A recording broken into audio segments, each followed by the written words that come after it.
Del Santo Evangelio según San Marcos.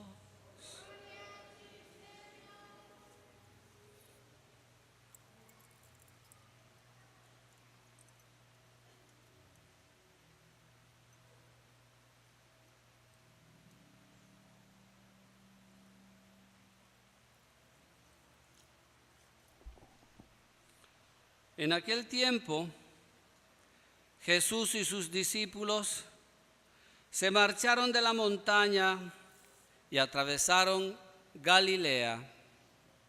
No quería que nadie se enterase, porque iba instruyendo a sus discípulos.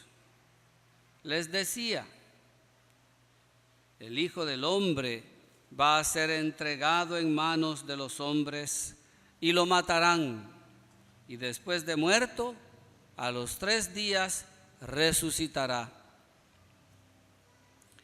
Pero no entendían aquello y les daba miedo preguntarle. Llegaron a Cafarnaúm y una vez en casa les preguntó: ¿de qué discutían por el camino? Ellos no contestaron, pues por el camino habían discutido quién era el más importante.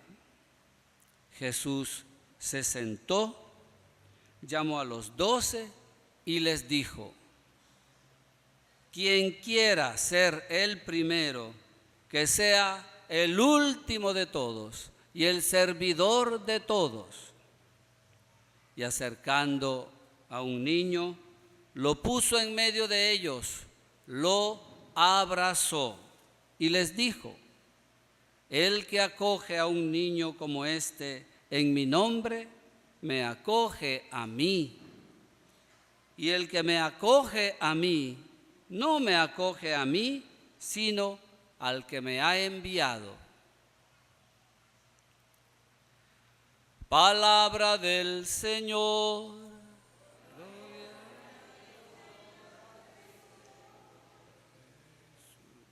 Por las palabras del Santo Evangelio sean perdonados nuestros pecados.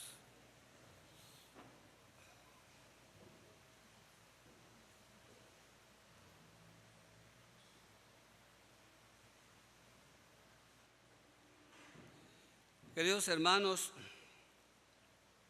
uno de los mayores peligros para nuestra fe, capaz de ponerla en riesgo de desaparecer, es la soberbia, hermanos.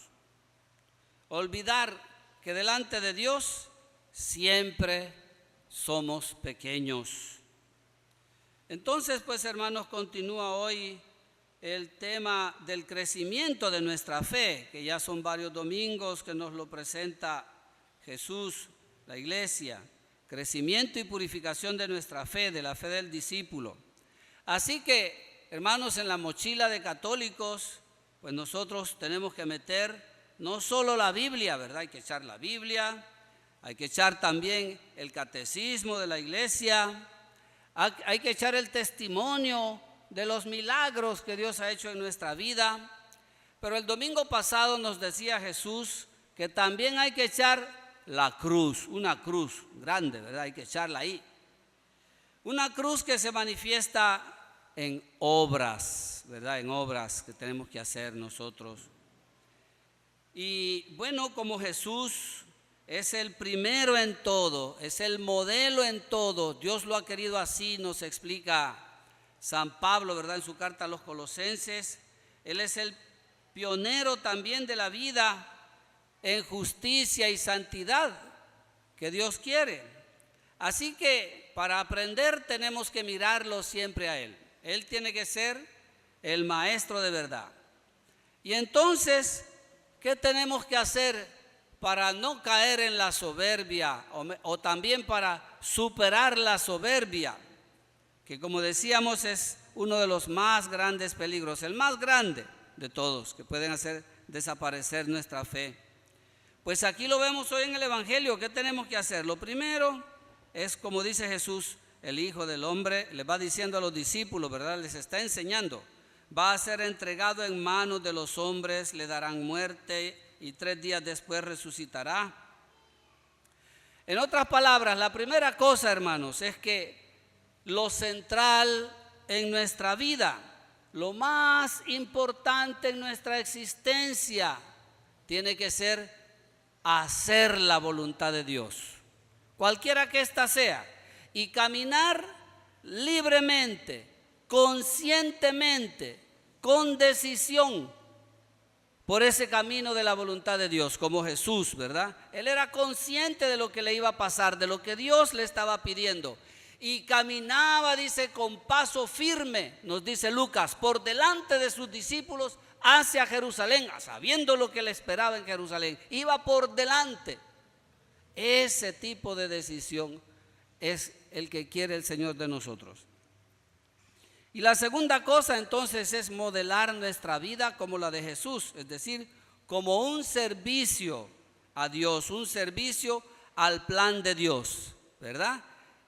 Y no andar buscando pues puestos, cargos, ser el mayor en el grupo, sino que si alguno quiere ser el primero, que sea el último de todos y el servidor de todos. Por ahí tenemos que orientar nuestras ambiciones de grandeza, ¿verdad? Es grande cuando uno se pone a lavar los pies de los discípulos, de los hermanos, de los compañeros, como Jesús. Y la otra cosa, para agradar a Dios y superar, pues digamos también esa tentación de la soberbia que siempre está en nuestro corazón, es, ya lo dijimos, pero lo repetimos también, hacernos pequeños, ¿verdad? O sea, depender de Dios. Tomando a un niño, lo puso en medio de ellos y lo abrazó. Abrazar la pequeñez, lo abrazó y les dijo: el que reciba en mi nombre a uno de estos niños, a mí me recibe. Abrazar la pequeñez, abrazar la humillación, abrazar la fragilidad, el sentir que no somos nada, ¿verdad? Como vemos que sucede en la primera lectura al profeta, ¿verdad? Sometámoslo a la humillación. Esto se cumple al pie de la letra en Jesús, ¿verdad? Vamos a ver qué le pasa en su muerte. Condenémoslo a una muerte ignominiosa. Tendámosle una trampa al justo, al pie de la letra, como también le pasa a algunos cristianos, Monseñor Romero, por ejemplo, ¿verdad? Pero ellos están decididos, como Jesús, saben para dónde van. Monseñor Romero recibió muchas amenazas de muerte y él sabía que lo podían matar y que lo iban a matar. Sin embargo, no por eso se echó para atrás y aceptó la humillación, la pequeñez. Iba por las carreteras en su carro a visitar parroquias y ahí lo paraba la policía, el ejército y lo humillaban, ¿verdad? Le abrían el carro, aceptó todas las humillaciones que le quisieron hacer, abrazó la humillación. Ese es el camino, hermanos, que nos propone a nosotros hoy Jesús. Estar dispuestos pues al servicio doloroso, humillante por la causa de Dios. Saber pues hacerse pequeños, hermanos. Esto es lo que hace verdadera nuestra fe, ¿verdad? Esto es lo que hace verdaderamente diferente, o tendría que hacer verdaderamente diferente el ámbito de la iglesia, que no va uno ahí tras carreras, como dice el Papa, ¿verdad? Buscando estar más arriba, buscando puestos, cargos, prebendas. Y como le dijo Jesús a Pedro el domingo pasado: apártate de mí, Satanás, porque tú no juzgas según Dios, sino según los hombres. Juzgar pues según los hombres, esa es la sabiduría humana, la sabiduría que Jesús aquí llama satánica. Apártate de mí, Satanás, es ponerse de parte de Satanás. Y también hoy la carta a Santiago lo dice, bueno, no aquí, un versículo antes de la lectura de hoy, la sabiduría, se lo voy a leer mejor. La sabiduría terrena, animal, demoníaca. Donde hay envidia y rivalidad, ahí hay desorden y toda clase de maldad. Pues esa sabiduría terrena, animal, demoníaca es de la que nos hablaba Jesús el domingo pasado y le decía a Pedro, y es la que le dice hoy a sus discípulos, ¿verdad? Que están buscando grandezas, andan buscándose grandezas humanas. Y no es así la cosa, ¿verdad? Entonces nosotros como cristianos, hermanos, estamos llamados a hacer siempre un discernimiento, como hemos dicho en otras oportunidades, ¿verdad? Para poder asumir la verdadera sabiduría, no esa sabiduría humana, demoníaca. La verdadera sabiduría es esta, la que ama por encima de todas las cosas, incluso por encima de la propia vida, la voluntad de Dios. Tu gracia vale más que la vida, dice el salmista, ¿verdad? Y es lo que dice Jesús. Bueno, a mí me toca un camino de muerte, me toca un camino de humillación, pero eso es lo que quiere Dios, pues eso quiero yo también, y no me echo para atrás. Esa es la sabiduría divina. Y la sabiduría de no andarse buscando grandezas, puestos, cargos, sino la sabiduría de ponerse a servir, ser el último de todos, de lavarle los pies a los demás, aunque no me reconozcan lo que yo hago, aunque no me agradezcan nada lo que yo hago, sino que más bien me humillen y me aparten. Y abrazarse a esa humillación, ese es el otro punto. No solo aguantarla, sino abrazarse a ella, amarla, amar esa pequeñez, ¿verdad? Eso es el camino que nos propone hoy Jesús. Es la cruz que tenemos que echar en nuestra mochila de católico, ¿verdad? Entonces eso implica un modo distinto de entender lo que sucede en el mundo y por tanto un modo distinto también de actuar. Y bueno, el apóstol Santiago nos ayuda para entender así en la vida cotidiana cómo se practican estas cosas, y también nos hace comprender cómo en la vida cotidiana podemos distinguir la sabiduría demoníaca.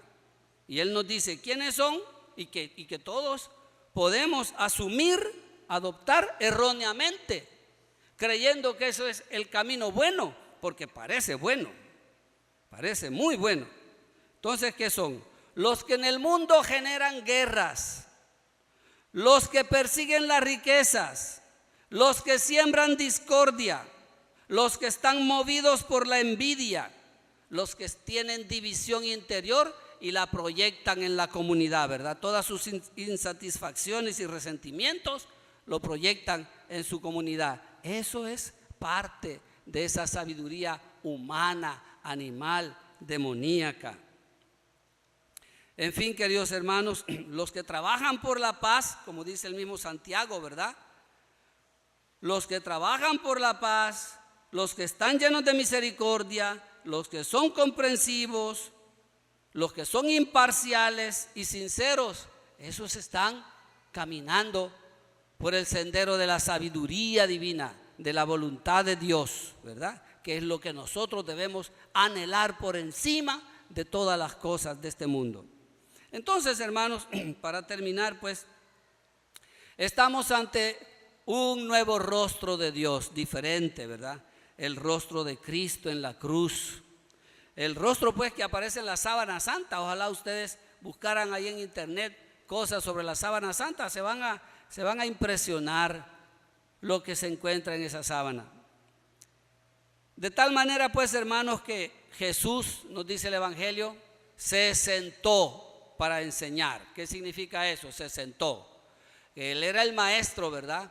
Y sentado significa que iba a enseñar con toda su autoridad. Iba a enseñar ex cátedra, como decimos nosotros ahora. Es decir, iba a enseñar desde su silla. Y eso quiere decir enseñar con toda su autoridad que él tiene.